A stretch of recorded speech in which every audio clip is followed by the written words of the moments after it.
আসসালামু আলাইকুম এভরিওয়ান, আশা করি সবাই ভালো আছেন। তো আজকে দুপুরে আমি রান্না করেছি চিংড়ি মাছ ভুনা। এই রান্নাটা এতটা মজা হয়েছে, সরি আপনাদের সাথে আসলে আমি ভিডিওটা শেয়ার করতে পারি নাই।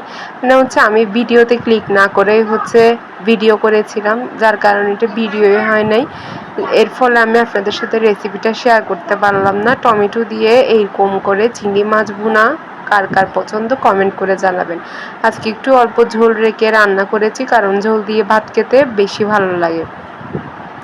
তো আমি চিংড়ি মাছ দিয়ে ভাতগুলা খেয়ে নিচ্ছিলাম।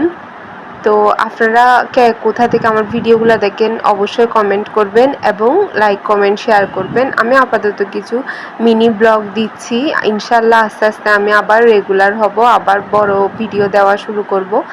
তো লেবু দিয়ে আসলে মাছ খাওয়ার মজাটা অনেক আলাদা, আর লেবুর গ্রানগুলো খুবই সুন্দর ছিল, একদম দেশি লেবু। তো খুব মজা করে আলহামদুলিল্লাহ দুপুরের খাওয়াটা খেয়ে নিয়েছিলাম।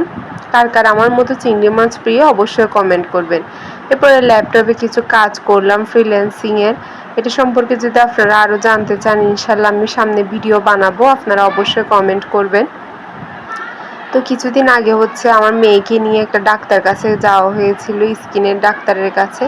তো ওখানে আমার মেয়ে খুব এনজয় করতেছিল, এগুলার ছোট ছোট কিছু ভিডিও ক্লিপ নিয়েছিলাম। তো ভাবলাম আপনাদের সাথে শেয়ার করি। তো সব কিছু মিলায় আলহামদুলিল্লাহ ভালোই দিন গেল। সবাই দোয়া করবেন। Thanks for watching.